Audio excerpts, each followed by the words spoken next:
आज 2077 साल फागुन 23 गते आइतबार इस्वी सम्वत 7 मार्च सन् 2021 काठमाडौँमा रेडियो एनआरएन 99.1 देशभर विभिन्न एफएम र संसारभर रेडियो nrn.com मार्फत प्रसारण भइरहेको नेपाली रेडियो नेटवर्कको नेपाली खबरमा सरोज कोइराला र सपना सिंहको नमस्कार।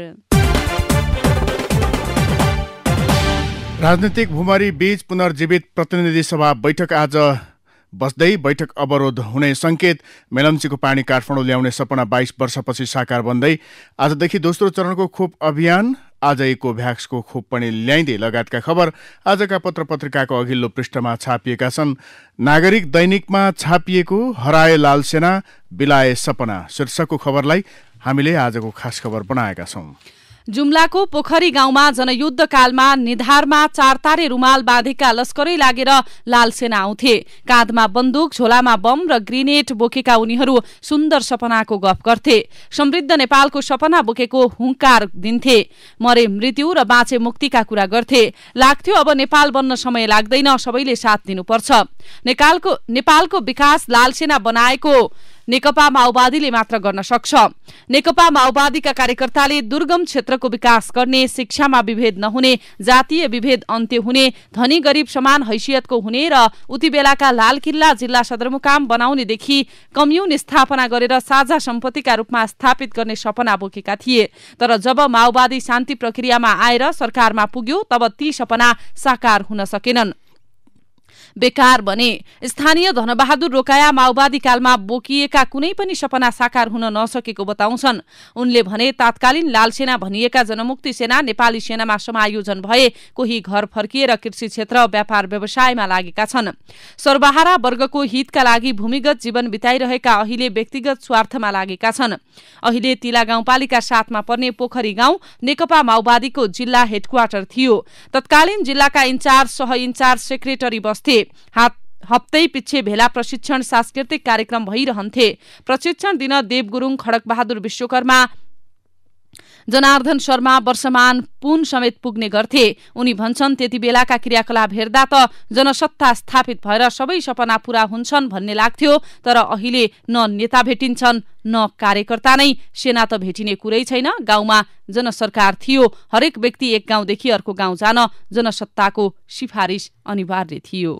नेपाली रेडियो नेटवर्कको नेपाली खबरमा अब अघिल्लो पृष्ठका खबर। नयाँ पत्रिकाले पुनर्जीवनपछि प्रतिनिधि सभा आज शीर्षकमा खबर छापेको छ। प्रतिनिधि सभा विघटन गर्ने प्रधानमन्त्री केपी ओलीको कदम खारिज गर्दै सर्वोच्च अदालतले 13 दिनभित्र बोलाउन दिएको परमादेश अनुसार आइतबारदेखि प्रतिनिधि सभाको अधिवेशन सुरु हुँदैछ।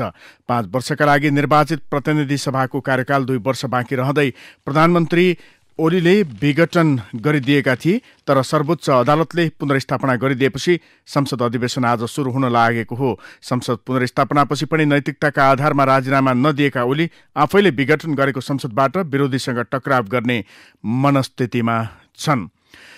प्रचण्ड नेपाल जसरी चल्न खोजिरहनु भएको छ त्यसमा सफल हुने सम्भावना छैन। केपी ओली प्रधानमन्त्रीले भन्नुभएको छ उहाँहरू जसरी चल्न खोजिरहनु भएको छ त्यसमा अविश्वास प्रस्ताव सफल हुने सम्भावना छैन। चन्द्रकान्त सिरियलमा अक्रूर पात्रले टाउकामा प्याट्ट हान्छ, ढुनमुनेर ढल्छ, पराजित हुन्छ। उहाँहरूको नियति पनि त्यस्तै हुनेवाला छ। पुष्पकमल दाहाल प्रचण्डले भन्नुभएको छ ओलीको व्यक्तित्व पतन भइसकेको छ। न कुहिएको अण्डाबाट प्रोटिनयुक्त तत्त्व पाइन्छ, कुहिएपछि गन्ध यति नमिठो हुन्छ कि ओली त्यही कुहिएका अण्डा हुन्। कुहिएको गनाएको अण्डा खाइँदैन, बगाइन्छ, गाडिन्छ या जलाइन्छ। माधव नेपालको भनाइ छ ओलीलाई विदा गर्नै पर्नेछ। प्रतिगमन विरुद्ध एकजुट भएकाहरूले हातेमालो गरेर अघि बढ्ने अवस्था बन्दैछ। ओलीजी नैतिकताको सानो अंश बाँकी छ भने राजीनामा दिनुस्, धेरै फुर्ती नदेखाउनुस्, अब तपाईँका दिन गए। त्यसैगरी देव गुरुङको भनाइ छ पहिलो हामीले प्रधानमन्त्रीको राजीनामा आउने आशा गरेका छौँ। उहाँको राजीनामा आएन भने मात्र अविश्वासको प्रस्ताव बाध्यात्मक विकल्पका रूपमा दर्ता हुने हो। बाध्यकारी बाटोमा जान नपरोस् भन्ने पक्षमै छौँ। यता खिमलाल भट्टराई भन्नुहुन्छ नेकपाका सांसदले कसरी देउवा या अरू कोहीलाई समर्थन गर्न सक्छन्? त्यस्तो हुँदा ठूलो अन्तर्विरोध हुन्छ। संविधान, कानून, स्थापित मूल्य र मान्यता अनुसार चल्न नसके सभामुखको भूमिकामाथि प्रश्न उठ्छ। पुष्पा भुषालको भनाइ छ, संसद पुनर्स्थापना भइसकेपछि संविधान ट्र्याकमा त आयो, अब कार्यान्वयन गर्ने पक्षमा भूमिका खेल्नुपर्ने देखियो। संसद पुनर्स्थापना भइसकेपछि कुनै पनि समस्या संसदबाटै अघि बढाउनेमा हाम्रो विशेष भूमिका रहन्छ, नयाँ पत्रिकाले छापेको छ। यता आजको कान्तिपुर दैनिकले पनि प्रतिनिधि सभाको बैठकलाई मुख्य शीर्षकमा एउटा समाचार छापेको छ। कसको रणनीति के छ भन्ने विषयमा ओलीको रणनीति अविश्वासको प्रस्ताव ल्याउँछन् कि ल्याउँदैनन् पर्खने, आए सामना गर्ने, संसदलाई बिजनेस नदिने र संसद अधिवेशन चाँडै अन्त्य गर्ने रहेको छ। त्यसैगरी दाहाल नेपाल पक्षको रणनीति कांग्रेस र जसपासँग मिलेर अविश्वासको प्रस्ताव ल्याउने, आफ्नो नेतृत्वमा सरकार बनाउन कोसिस गर्ने, नसके कांग्रेसलाई अघि सार्ने रहेको छ। यता कांग्रेस भने नेकपाको औपचारिक विभाजनको प्रतीक्षा गर्ने, त्यसपछि ओली वा दाहाल नेपालसँग आफ्नो नेतृत्वमा सत्ता गठबन्धन बनाउन कोसिस गर्ने रणनीतिमा छ र जसपा भने कांग्रेस र निर्वाचन आयोगको निर्णय पर्खने, त्यसका आधारमा कुनै एउटा गठबन्धनमा जोडिने रणनीतिमा रहेको छ। यता संसद अवरोध हुने संकेत शीर्षकमा नागरिक दैनिकले खबर लेखेको छ। नेपाल कम्युनिस्ट पार्टी नेकपा ओली समूहले आफ्नो दललाई प्रतिनिधि सभाका सभामुख अग्निप्रसाद सापकोटाले गर्ने व्यवहारका आधारमा सदन चल्न दिने नदिने भन्ने बारे छलफल गरिरहेको छ। सो समूहले सभामुख सापकोटाले बैठकमा पुष्पकमल दाहाललाई दलको नेताका रूपमा बोलाए, त्यो वैधानिक बाटो नहुने भन्दै सदन अवरोधको तयारी गरिरहेको जनाइएको छ। आइतबारदेखि सदन चल्दैछ। नेकपा औपचारिक रूपमा विभाजन भएको छैन। सभामुखले दलको नेताका रूपमा प्रधानमन्त्री केपी शर्मा ओलीलाई सम्बोधन नगरी प्रचण्ड पुष्पकमल दाहाललाई गर्न खोजे, त्यसको प्रतिवाद गरिनेछ, ओली समूहका एक सांसदले भने। उनका अनुसार सभामुख सापकोटाले मुख्य सचेतक विशाल भट्टराईलाई मान्यता नदिई कार्य व्यवस्था तथा परामर्श समितिको बैठक बोलाएर र भट्टराईले समय माग्दा पनि सभामुखले समय नदिएकाले संसद बैठकमा प्रधानमन्त्री ओलीलाई सभामुखले नेकपा संसदीय दलको नेता नमान्ने संकेत देखिएको हुँदा त्यसको प्रतिवादमा ओली समूहले तयारी थालेको हो। यता आजको राजधानी दैनिकमा ओली समूहको संसदीय दलको बैठक, बहुमत सदस्य उपस्थित रहेको दाबी शीर्षकमा खबर छापेको छ। प्रधानमन्त्री एवं नेपाल कम्युनिस्ट पार्टी नेकपाका अध्यक्ष केपी शर्मा ओली समूहको संसदीय दलको बैठकमा बहुमत सदस्य सहभागी भएको दाबी सो समूहले गरेको छ। शनिबार प्रधानमन्त्री निवास बालुवाटारमा बसेको बैठकमा 115 जना सांसद सहभागी भएको बताइएको छ। नेकपा सांसद निरुदेवी पालका अनुसार बैठकमा प्रतिनिधि सभाका 91 र राष्ट्रिय सभाका 24 गरी 115 सांसदको उपस्थिति रहेको थियो। नेकपा ओली समूहले शनिबारको बैठकमा 115 जना सांसदको सहभागिता रहे पनि आइतबारसम्ममा 130 जना सांसद आफ्नो समूहमा पुग्ने दावी गरेको छ।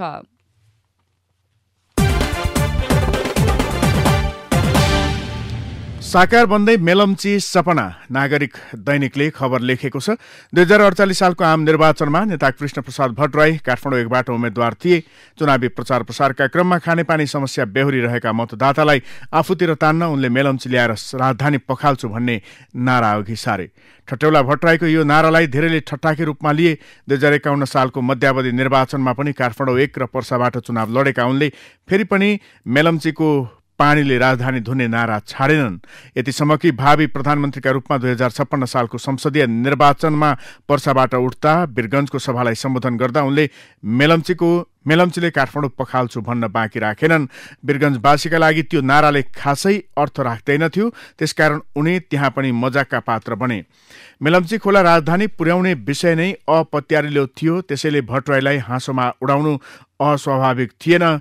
तर उनै भट्टराईले देखेको मेलम्ची सपना 2 दशक नागेसँगै साकार भएको छ। काठमाडौँ उपत्यकामा खानेपानीको दीर्घकालीन स्रोत खोजी हुन थालेको करिब 5 दशक भयो। बिस्तारै उपत्यकाको जनघनत्व बढ्दै थियो। विभिन्न जिल्लाबाट अध्ययन, रोजगारी, व्यवसायका लागि राजधानी छिर्नेको लर्को लामो हुँदै थियो। यता काठमाडौँवासीको बहुप्रतीक्षित मेलम्ची खानेपानी आयोजनाको पानी शनिबार साँझ सुन्दरी जल खसालिएको छ। प्रधानमन्त्री केपी शर्मा ओलीले फ्लसिङ टनलको हाइड्रो मेकानिकल गेटको बटन थिचेपछि आयोजनाको पानी सुन्दरी जल खसेको हो।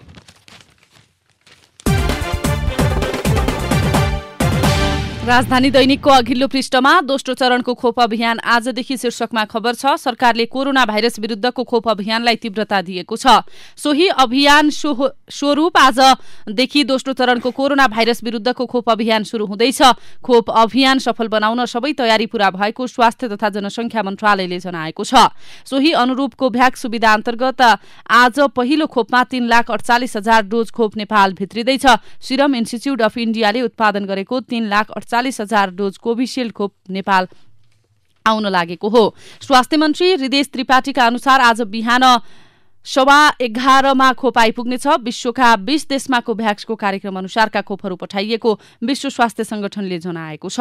विश्व स्वास्थ्य संगठनका अनुसार कोभ्याक्स कार्यक्रम अन्तर्गत करिब 2 करोड मात्रा खोप विश्वका विभिन्न 20 देशमा पठाइएको छ।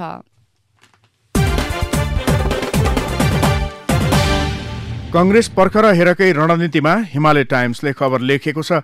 नेपाली कंग्रेसका सभापति तथा पूर्व प्रधानमन्त्री शेरबहादुर देउवाले आफूले प्रधानमन्त्रीको दाबी नगरेको बताउनु भएको छ। शनिबार बीपी स्मृति सामुदायिक सहकारी अस्पतालको 13औं वार्षिक साधारण सभालाई सम्बोधन गर्दै उहाँले प्रधानमन्त्रीको दाबी नगरेको बताउनु भएको हो। विपक्षी दलको नेता भावी प्रधानमन्त्री भए पनि आफू प्रधानमन्त्रीका लागि तयार नभएको सभापति देउवाको भनाइ थियो।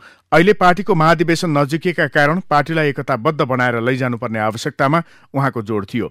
म प्रधानमन्त्रीका लागि तयार भएको होइन, तर विपक्षी दलको नेता भनेको वेटिङ प्राइम मिनिस्टर हो। विपक्षी दलको नेता भनेकै अल्टरनेटिभ प्राइम मिनिस्टर हो। सभापति देउवाले भन्नुभयो, मैले प्राइम मिनिस्टर खान्छु भनेकै छैन। अहिले पार्टीलाई एक गर्दै लानुपर्ने आवश्यकता छ। महाधिवेशन आइसकेको छ। साधारण सभामा कंग्रेसका वरिष्ठ नेता रामचन्द्र पौडेलले पार्टीको पहिलो प्राथमिकता संसदको अवरोध हटाउने भएको बताउनुभयो।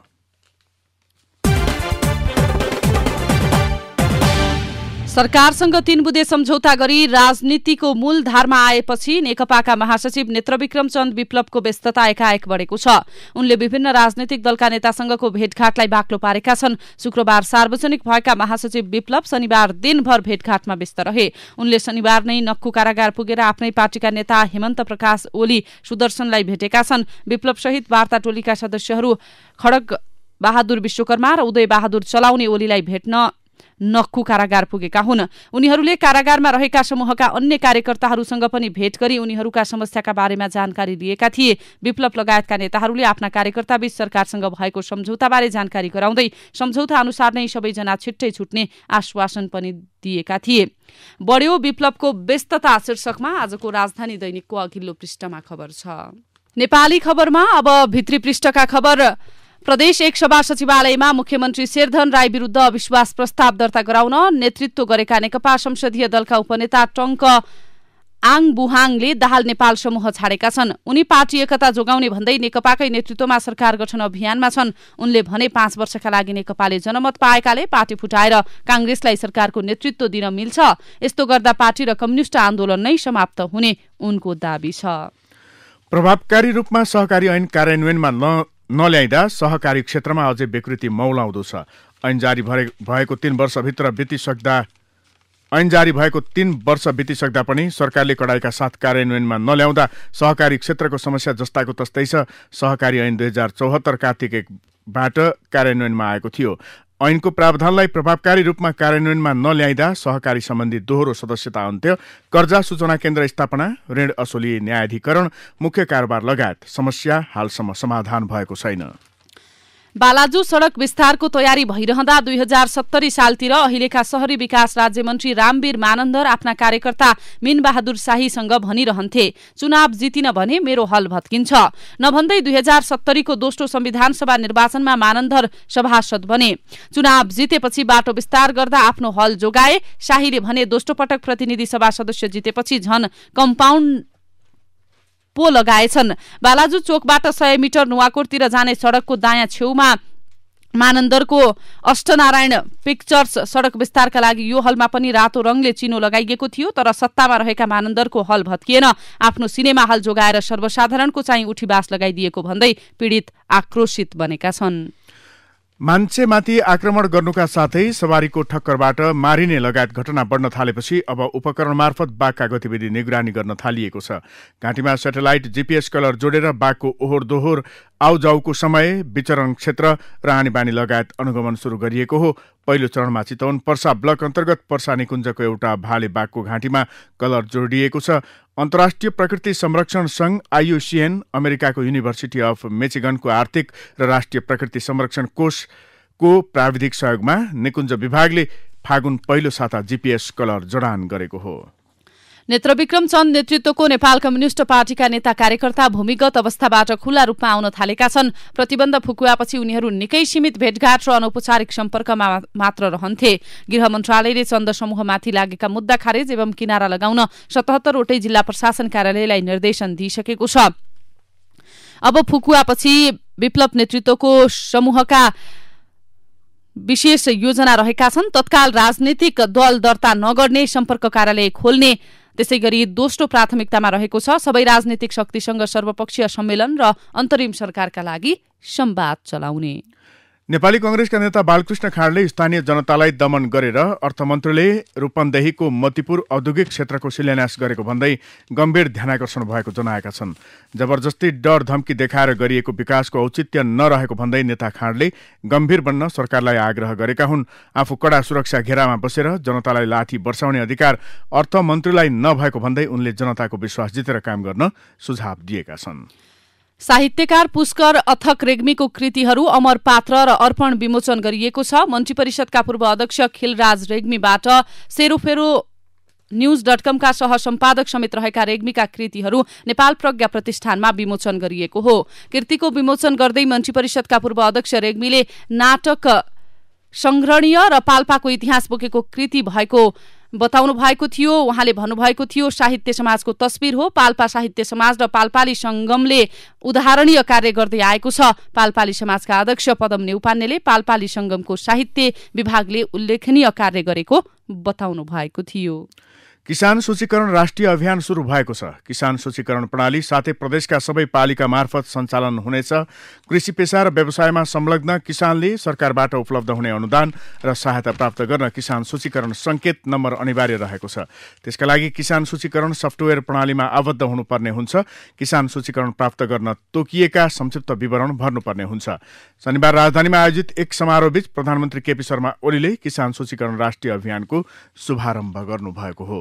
नेपाल आयल निगमको बागमती प्रादेशिक कार्यालयले रि-इन्जिनियरिङ परियोजनाको पहिलो चरण अन्तर्गतका 7 काम सकेको छ। करिब 7 करोड रुपैयाँ लागतमा निगमले ट्याङ्क, ट्रक पार्किङ, र्याड निर्माण गरेको हो। फायर फाइटिङ सिस्टम निर्माण तथा आधुनिकीकरण, लोडिङ टिएलएफ सेडमा फ्लो मिटर जडान, आरसीसी रोड तथा डिपो सुरक्षाका लागि सीमा पर्खाल निर्माण, संस्थागत सामाजिक उत्तरदायित्व अन्तर्गत निगम र चन्द्रागिरी नगरपालिकाको संयुक्त साझेदारीमा निगमको पूर्वतर्फ आरसीसी रोड निर्माण लगायतका काम सकेको हो। उद्योग वाणिज्य तथा आपूर्ति मन्त्री लेखराज भट्टले उक्त कार्यको शनिबार उद्घाटन गर्नुभएको छ।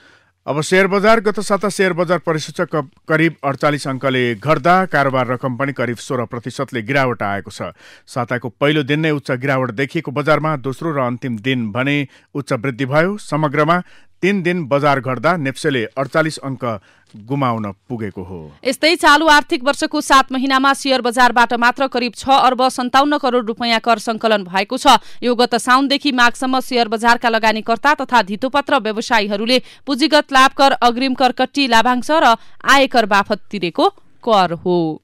अब विदेशको खबर। पाकिस्तानी प्रधानमन्त्री इमरान खानले संसदमा विश्वासको मत हासिल गरेका छन्। विश्वासको मत जित्नका लागि इमरानले तल्लो सदन नेशनल एसेम्ब्लीका 172 सदस्यको समर्थन आवश्यक थियो। पाकिस्तानी सञ्चार माध्यमका अनुसार उनलाई 342 मध्ये 178 सांसदले प्रधानमन्त्रीका रूपमा समर्थन जनाएका हुन्। अब खेल र खेलाडीका खबर। 7 दोबाटो युथ क्लब ए डिभिजन लिगमा बढुवा भएको छ। शहीद स्मारक बी डिभिजन लिग अन्तर्गत शनिबार भएको खेलमा लिगको दोस्रो स्थानमा रहेको खुमलटार युवा क्लब श्री भगवती क्लबसँग 2-1 गोलले पराजित भएपछि शीर्ष स्थानमा रहेको 7 दोबाटो 2 खेल अगावै ए डिभिजनमा उक्लिएको हो। अब कला र साहित्यका खबर। करिब 1 वर्षदेखि खाली रहेको चलचित्र विकास बोर्ड र चलचित्र सेन्सर बोर्डले पूर्णता पाएको छ। चलचित्र विकास बोर्डको रिक्त रहेको 3 जना बोर्ड सदस्यमा 3 सिनेकर्मीलाई शुक्रबार सरकारले नियुक्त गरेको छ। चलचित्र निर्माता अर्जुन कुमार डङ्गोल, निर्देशक प्रकाश भट्टराई र अभिनेता फनिन्द्र कुमार कटवाल चलचित्र विकास बोर्डको सदस्य पदमा नियुक्त भएका छन्। उनीहरूलाई सञ्चार तथा सूचना प्रविधि मन्त्री पार्वत गुरुङले नियुक्ति पत्र दिँदै जिम्मेवारी सुम्पिनु भएको छ।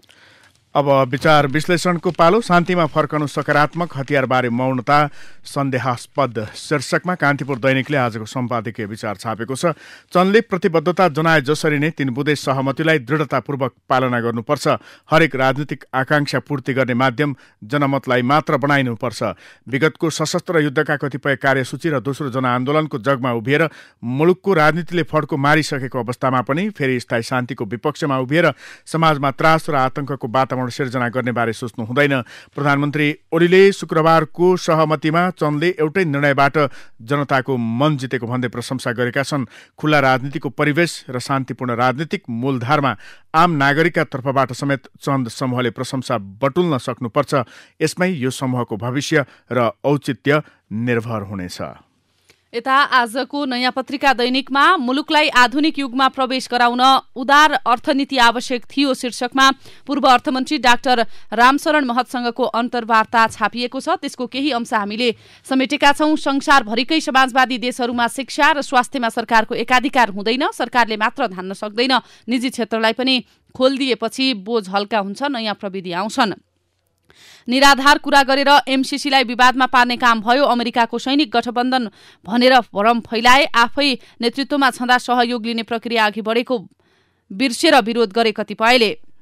त्यसैगरी हामीले हाम्रो श्रम शक्तिलाई देशभित्रै आकर्षित गर्न त तुलनात्मक लाभका क्षेत्रमा वैदेशिक लगानी आकर्षित गर्नुपर्छ, साथै दक्षता अभिवृद्धिमा जोड दिनुपर्छ। हामीसँग दक्ष कामदार नहुँदा ठूलो संख्यामा विदेशी कामदारले यहाँ रोजगारी पाएका छन्। राजनीतिको जोड घटाउ नट बोल्टको भूमिकामा नेपाली कंग्रेस शीर्षकमा डाक्टर पुरुषोत्तम दाहालको विचार हिमालय टाइम्समा छापिएको छ। सडकबाट संसदमा पुगेको खेलमा सबैको ध्यान नेपाली कंग्रेसको कदमतर्फ आकर्षित भएको छ, जुन स्वाभाविक हो। केन्द्रमा सत्ता समीकरण परिवर्तन भएको अवस्थामा प्रदेश तहमा समेत फेरिनेछ।